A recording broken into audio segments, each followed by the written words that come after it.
सब लोग, welcome back to ई विद्यार्थी। मैं हूं आकांक्षा, आपकी साइंस टीचर, और हम करेंगे आज क्लास 6 का चैप्टर नंबर 12, जो कि क्या है, वही हम अपने इस सोलर सिस्टम के बारे में, यानी कि अर्थ के अलावा कुछ और जो बाकी की चीज़ें होती हैं, यानी हमारा जो पूरा सोलर सिस्टम है उसके बारे में हम डिटेल में आज यहाँ पर पढ़ने वाले हैं, जो कि आपकी बुक का लास्ट चैप्टर है। खूब सारी क्यूरियोसिटी आपके मन में आती ही होगी इससे रिलेटेड, तो वो सारे जो सवाल आपके मन में डेवलप हुए हैं उनका आंसर आपको यहाँ इसी चैप्टर में अभी मिल जाने वाला है।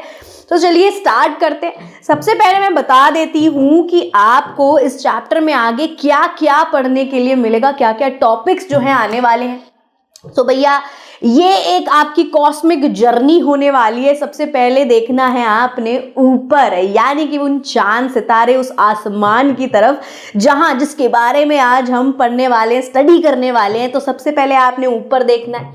फिर भैया हम बात करेंगे कि पुराने ज़माने से चली आ रही प्रथाओं के बारे में, यानी कि पुराने ज़माने से ये चला आ रहा है कि जो स्टार होते हैं, जो बहुत ज़्यादा शाइन कर रहे होते हैं, उनको ना पहले क्या होता था, बहुत ज़्यादा खाली टाइम होता था लोगों के पास, है ना। फ़ोन वगैरह तो थी नहीं, कुछ इतना टेक्नोलॉजी थी नहीं, बहुत लिमिटेड सी चीज़ें हुआ करती थी, बोर हो जाते थे लोग। तो क्या करते थे, अब भाई रात को वो लेटे हैं खुले आसमान के नीचे, तो गौर से सितारों को देख रहे हैं, जो सबसे ज़्यादा चमक रहे हैं वो उनको ऐसे इमेजिनरी लाइन बना के जोड़ने की कोशिश कर रहे हैं। और उन्हें लग रहा है कि भाई यहाँ तो कुछ बना हुआ हमें नज़र आ रहा है, ये तो देखो भाला बन गया, है ना, ये तो जी एक बुक बन गई।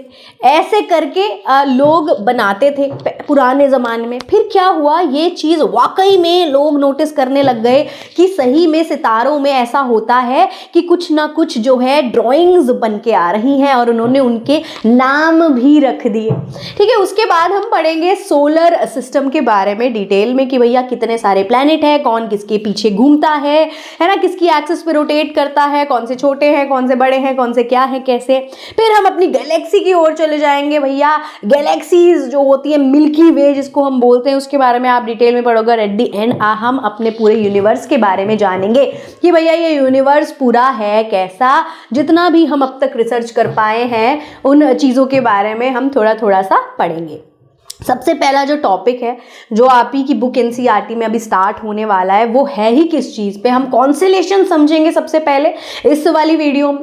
तो भाई कॉन्स्टेलेशन क्या होता है, स्टार का एक पैटर्न बनता है। ये देखिए इस तरीके से स्टार का एक, देख रहे हैं आप, पैटर्न बनता है, जिसको हम ऐसे ज्वाइन कर देते हैं। इसी पैटर्न को बोलते हैं कॉन्स्टेलेशन। ठीक है, like a giant game of connect the dot. ये कैसा लग रहा है कि एक जाइंट बड़ा सा गेम है, क्योंकि भैया आसमान तो खूब बड़ा है ना। तो एक जाइंट गेम है जहां पर आपको ऐसे स्टार टू स्टार इन डॉट्स को ऐसे करते करते क्या करना है, कनेक्ट करना है। लॉन्ग अगो मतलब कई साल पहले, ठीक है, कुछ मतलब 20th सेंचुरी मान लो, people saw shapes of animals and heroes. लोग इनमें एनिमल्स और हीरोज की शेप्स भी देखते थे। They even use them like map to find their way. अच्छा, अब इनका खास इस्तेमाल किस चीज़ में किया गया, क्या ढूंढा गया कि भाई ये किस यूज़ में आएगा हमारे लिए। ह्यूमंस तो ये सोचते ही हैं सबसे पहले कि जी मेरा फ़ायदा क्या है। तो फ़ायदा निकाल लिया ये गया था कि पहले जब खूब सारे बड़े बड़े कैरावैन्स के ग्रुप्स चला करते थे, तो वो ट्रैवल करते थे एक जगह से दूसरी जगह, तो वो इन्हीं कॉन्स्टेलेशंस की मदद से नेविगेशन, यानी कि मैप, एक तरह से मैप की तरह ये काम करता था। उन्हें पता चलता था कि जी हम इतनी दूर आ गए हैं, यहाँ आ गए हैं, वो तो अब वहाँ पीछे वो वाला जो डिजाइन है, जो पैटर्न है, वहां रह गया है, तो हम इतनी दूर चल के आ गए। मतलब इस तरीके से वो एज अ मैप इसको यूज करते थे, इन पैटर्न्स को। ठीक है, चलिए आइए अब स्टार्ट करते हैं। आपकी बुक में क्या दिया हुआ है, तो सबसे पहले जी नुब्रा एक जगह का नाम है जो कि लद्दाख में है। बहुत ही खूबसूरत ये जगह है। एक 11 साल की बच्ची जो है, जिसका नाम है यंग डॉल, और उसका ट्विन भाई जिसका नाम क्या है, जॉर्जे, दोनों ही रहते हैं इस छोटे से विलेज में, वहाँ के एक छोटे से हिस्से में ये रहते हैं। अब होता क्या है, उन्हें बहुत ज़्यादा अपने आसपास का सराउंडिंग एनवायरनमेंट पसंद है। भाई इतनी खूबसूरत जगह में रह रहे हैं तो पसंद किसको नहीं आएगा, है ना, उन्हें भी बहुत पसंद है। द मेजेस्टिक माउंटेन पीक, उनको क्या बढ़िया लगती है माउंटेन की जो वो बड़ी बड़ी चोटियाँ देख रहे हैं, उनको बहुत अमेजिंग लगती है। उनको ग्लेशियर्स बढ़िया बढ़िया देखने के लिए मिलते हैं। बट उनकी फेवरेट चीज़ इन सभी सराउंडिंग में से क्या है? नाइट, रात को जो आसमान, नाइट स्काई जब वो देखते हैं तो क्रिस्टल क्लियर, एकदम साफ सुथरा, यानी कि आसपास, यानी कि बीच में कोई भी क्या धुआं या धूल इस तरीके की चीज़ें उन्हें नहीं नज़र आती और उन्हें एकदम साफ साफ स्काई रात को नज़र आता है। और ऐसा नजर आता है जैसे जगमग हो गया हो, जलता हुआ, light up with 1000 of stars उनको दिखते हैं। वेदर कैसा है नुब्रा में? ऑलमोस्ट वैसे तो क्लाउडलेस है, वहां रात को इतने सारे घने बादल भी नहीं होते हैं जो छुपा दें स्टार्स को, ठीक है। विद ऑलमोस्ट नो एयर, और हवा भी ऑलमोस्ट नहीं होती है, लगभग सी। एंड एयर जो पॉल्यूशन है, बेसिकली एयर और लाइट पॉल्यूशन दोनों ही वहाँ नहीं होता है। इस वजह से हर चीज़ उन्हें बढ़िया तरीके से, मतलब स्काई, उन्हें स्टार्स जो है स्काई में नजर आ रहे हैं। The night sky is very clearly visible, तो इसीलिए उन्हें वो रात को बहुत अच्छे से साफ साफ नजर आ रहा है। नाइट आफ्टर नाइट, जैसे जैसे रोज रात बे रात जो है गुजरती चली जाती है, तो यंग डॉल और डोरजे ऑब्जर्व करते हैं स्टार्स को और एक्सपीरियंस करते हैं इमेंस सेंस ऑफ ऑ, यानी कि ऑ मोमेंट आता है ना हमारा, कि ऑ वाला एक वाली फीलिंग की हाँ वाओ सो क्यूट, इस टाइप से वो फील करते हैं। अब वो धीरे धीरे बड़े हो रहे हैं, तो यंग डॉल और डोरजे क्या करते हैं, वो सुनते हैं इंटरेस्टिंग स्टोरीज, शुरू से सुनते आ रहे हैं, जैसे जैसे वो बढ़ रहे हैं सुनते आ रहे हैं stories about stars from their elders, उनके बड़े बूढ़े उन्हें स्टार्स की कहानियां सुनाते आ रहे हैं। They have heard how some particular stars in the clear sky help the caravans passing, उन्होंने ये भी सुना कि कैसे ये जो क्लियर स्काई में जो स्टार का ये पर्टिकुलर पैटर्न बनता है, कैसे कैरावान्स जो होते हैं, जो एक पर्टिकुलर बड़ा सा ग्रुप होता है जो अपने साथ कैटल, कैमल और बहुत सारे लोगों को लेके एक जगह से दूसरी जगह मूव करता रहता है, कैसे वो लोग जो है इन स्टार्स के पैटर्न्स को यूज़ करते हैं नेविगेशन के लिए, मैपिंग के लिए, फाइंड आउट करने के लिए कि जी कहाँ से कहाँ आ गए हैं, ठीक है। डायरेक्शन फाइंड करते थे एंशिएंट डेज में, ये उन्होंने कहानियों में, स्टोरीज में सुना था अपने ही बड़ों से, एल्डर्स से। अब they wonder how far away and how big the stars are, अब एक्चुअली में वो ये सोचते हैं कि आखिरकार ये जो स्टार्स हैं ये कितनी दूर है हमसे, मतलब कितनी दूर है, कितनी एक्चुअल में कितनी दूर है, या ये कितने बड़े हैं एक्चुअल में सामने से, ये कितने बड़े हैं, हमें तो इतने इतने से दिखते हैं, कितने ये एक्चुअली, ठीक है। ये उनको क्यूरियोसिटी एक जाग जाती है, एक उत्सुकता की भाई चुल जाग जाती है कि मतलब कैसे हैं। They also enjoying trying to find some patterns, वो भी enjoy करने लगते हैं उनमें, उन स्टार्स में अलग अलग पैटर्न्स को ढूंढना। And among the stars that remind them of familiar object, जिस जो भी वो अपने आसपास ऑब्जेक्ट देखते होंगे, है ना, जैसे बुक देख ली है तो वो ढूंढ रहे हैं कि अरे वो देखो वो तो बुक बन रही है, ऐसे इस टाइप से। Have you ever looked at the stars in the night sky, क्या आपने भी कभी ऐसे देखा है, ट्राई किया है ऐसे उनको कनेक्ट करने का इमेजिनरी लाइन से? Just like dots and lines in the drawing, ठीक है, बिल्कुल ऐसा जैसे कि हम डॉट्स देखते हैं और फिर वो बचपन में बिल्कुल जब हम बेबी होते हैं तो लाइंस ड्रॉ करते हैं ना, डॉट टू डॉट, ऐसे आई बनाना है, ए बी सी डी, ऐसे ही सीखते हैं। तो बिल्कुल ऐसे ही देखो, जैसे ये डॉट्स बना दी, ऐसे ही आपको कोई और, ये देखो बड़ा स्टार दिख रहा है, ठीक है, यहाँ से कोई और, जैसे यहाँ कोई बड़ा स्टार दिख रहा हो, इस तरीके से कुछ भी ऐसे ज्वाइनिंग कर दी आपने, ठीक है, तो कुछ शेप बन गई, कुछ तो बन गया है, ठीक है, समोसा बन गया है, ट्रायंगल बन गया है, जो मान लो, ठीक है। अब एक्टिविटी क्या है? 12.1 एक्टिविटी है, सबसे पहली एक्टिविटी बुक की। फिर से एक्टिविटी देखते क्या आपको सिखाने आई है, यहाँ पर क्या सिखाना चाहते हैं एक्टिविटी के थ्रू। सो फिगर 12.2 में क्या है? Shows bright star. यहाँ पर इन्होंने नोटिस, मतलब इन्होंने हाईलाइट ही क्या करे हुए दिखाया हुआ है कि यहाँ पर ये देखो ये चमकदार ब्राइट स्टार्स नजर आ रहे हैं, ठीक है, जो कि पार्ट है एक हिस्सा है रात के स्काई का। लुक एट इट केयरफुली, ध्यान से गौर से इसको देखना है, ट्राई करना है इमेजिन करने का कि एक पैटर्न जो है वो बन रहा है ग्रुप ऑफ स्टार्स का।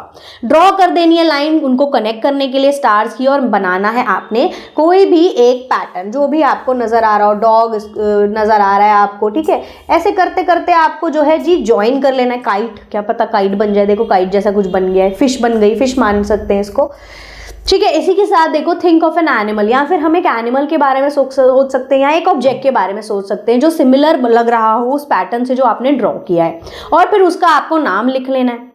Right it's name near your pattern, अपने पैटर्न के साइड में आपको नाम लिख लेना है। देखो जैसे कि ये कितने सारे खूबसूरत खूबसूरत जो है पैटर्न से इतने बढ़िया बढ़िया एनिमल्स, देखो डॉग, वॉल्फ वगैरह और बुल वुल ये सब बना हुआ है, आउल बना हुआ है, ठीक है। इसी तरह से आप भी, इतनी बढ़िया ड्राइंग है आपकी तो बना सकते हैं और नाम लिख देना है साइड में। Repeat the above and make some more pattern, तो फिर यही मतलब रिपीट करना है और बार बार ऐसे और भी पैटर्न बनाने हैं। Now think of an interesting story about your pattern. अब आपको एक इंटरेस्टिंग स्टोरी सोचनी है अपने पैटर्न को लेके, कोई कहानी जी बना डालनी है, ठीक है। अब compare your pattern with the pattern drawn by your friend. अपने पैटर्न को कंपेयर करना है आपने अपने दोस्त के पैटर्न से, दोनों ने बना लेना है, तूने क्या बनाया, तूने क्या बनाया, ऐसा वाला पूछ लेना है। अब आर द पैटर्न सेम और डिफरेंट, अब फिर ये देखना है कि क्या दोनों ने ही सेम पैटर्न ड्रॉ किया या डिफरेंट है। अपनी अपनी स्टोरी एक दूसरे को सुनानी है जी, ठीक है। Do you notice that everyone pattern name and stories are different. फिर आप ये नोटिस करोगे क्या कि सभी की जो पैटर्न्स हैं, जो नेम है और जो स्टोरीज हैं वो एक दूसरे से होगी जी डिफरेंट। तो क्या ये फन नहीं है? ये फन है, इसमें बहुत मजा आने वाला है, ट्राई जरूर करिएगा, मजा आएगा आपको, डेफिनेटली बोर नहीं होगे, ठीक है। चलिए इसी के साथ आपको अब कोई भी दिक्कत समस्या परेशानी आती है पढ़ाई लिखाई में तो आपने करना क्या है, नीचे दिए गए डिस्क्रिप्शन बॉक्स में जो लिंक है उस पर आपने क्लिक करना है, जाना है www.evidyarthi.in पर और फिर फ्री डाउनलोड कर लेना है MCQ sample paper question answer solution, जो चाहिए वो यहाँ मिल जाने वाला है। पेपर नजदीक है तो प्रीवियस ईयर के क्वेश्चन पेपर्स उठाइए और फटाफट से सॉल्व करिए, बड़ी सारी हेल्प मिलेगी आपको। इसी के साथ बुक वीडियो सब यहाँ पे मिल जाएगा। अब देखिए स्टार्स और कॉन्स्टेलेशन की बात करते हैं यहाँ पर। अब जब रात की बात हो रही है, at night we can see many stars in the sky, हमें खूब सारे स्टार्स जो है स्काई में नजर आते हैं। सम स्टार्स आर ब्राइट, कुछ ज्यादा चमक रहे होते हैं, कुछ थोड़े डिम होते हैं, कभी दिख रहा है कभी नहीं दिख रहा है, जिसको हम ट्विंकलिंग भी बोल देते हैं। Star shine with their own light, stars की जो शाइन है अच्छा वो किसी दूसरे की लाइट नहीं है, ठीक है, वो खुद की लाइट से ही शाइन करते हैं। सम स्टार्स फॉर्म पैटर्न, और कुछ स्टार्स क्या बनाने लग जाते हैं, पैटर्न बनाने लग जाते हैं, शेप्स बनाने लग जाते हैं किसी एनिमल या किसी ऑब्जेक्ट की, कुछ इस तरीके से देखो, ठीक है, समझ आया। अब the star pattern were named by our ancestor, और ये जो कुछ ऐसे स्टार पैटर्न है जो फिक्स्ड है, जो हमेशा बनेंगे, वो हमारे पूर्वजों ने उनको नाम भी दे दिए हैं और वो स्टोरीज पे बेस्ड कैरेक्टर्स जो है उसके उन्होंने नाम रखे हुए हैं, ठीक है। तो चलिए आइए जानते हैं वो क्या क्या नाम है। तो ये जो पैटर्न है ये एक्चुअल अच्छा हेल्पफुल किस लिए है, मैंने बताया ना अभी कि लोग जो है help people recognise star in the sky. ये जो पैटर्न्स हैं इससे जो है आसमान में स्टार्स को हम पहचान लेते हैं। फिर पुराने ज़माने में ये यूज़ होते थे for navigation by sailors and travellers. Modern tool, जब तक कि मॉडर्न टूल नहीं बने थे तब तक यही प्रक्रिया का इस्तेमाल हुआ था, यानी कि जब तक कंपास नहीं निकला था तब स्टार की मदद से ही लोग डायरेक्शन फाइंड आउट करते थे, अगर वो सी पे हो या लैंड पे हो कहीं पर भी।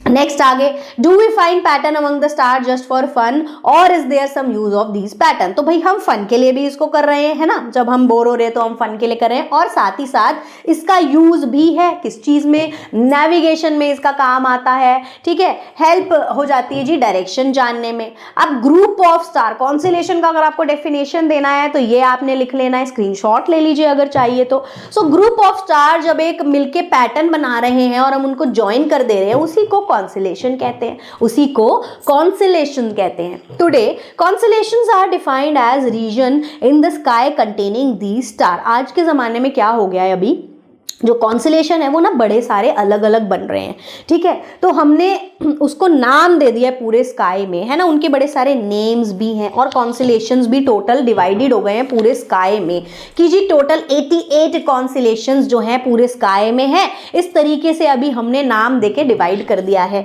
ठीक है। आप देखिए आगे, तो यही लिखा हुआ है इस वाले बॉक्स में जहां हमें कुछ जानने सीखने की जरूरत होती है, मोर टू नो, कुछ और जानने वाली चीज। Since different cultures denoted the constellation boundaries in different way, क्योंकि भैया डिफरेंट कल्चर में जो कॉन्स्टेलेशन है उसकी डिफरेंट बाउंड्री है, डिफरेंट तरीके से।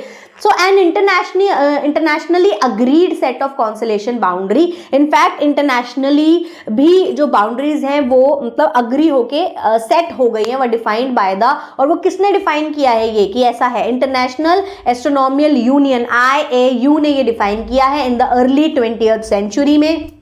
कि जी टोटल हमारे स्काई में 88 तरीके के 88 कॉन्स्टलेशंस हैं ऑफिशियली, जिसको लिस्टिंग की गई है, नाम दिए गए हैं डिवाइडिंग द एंटायर स्काई, जिसमें हमारा पूरा स्काई डिवाइड हो रहा है, यानी 88 रीजन्स में, 88 हिस्सों में, ठीक है, डिवाइड हो रहा है हमारा पूरा स्काई 88 रीजन या 88 कॉन्स्टलेशन हम बोल सकते हैं। These region of sky are now defined as constellation. तो वो जो 88 रीजन है उसको आज हम किस वर्ड पे डिफाइन करते हैं, क्या बोलते हैं, हम बोलते हैं उसको कॉन्स्टलेशंस। इसी के साथ ये जो वीडियो है यहीं तक थी। अब हम करेंगे इसके आगे का पार्ट अगली वाली वीडियो में। तब तक के लिए ये सारा आपने कर लेना है revise. Thank you so much for watching. फिर मिलेंगे नेक्स्ट वीडियो में। Bye bye.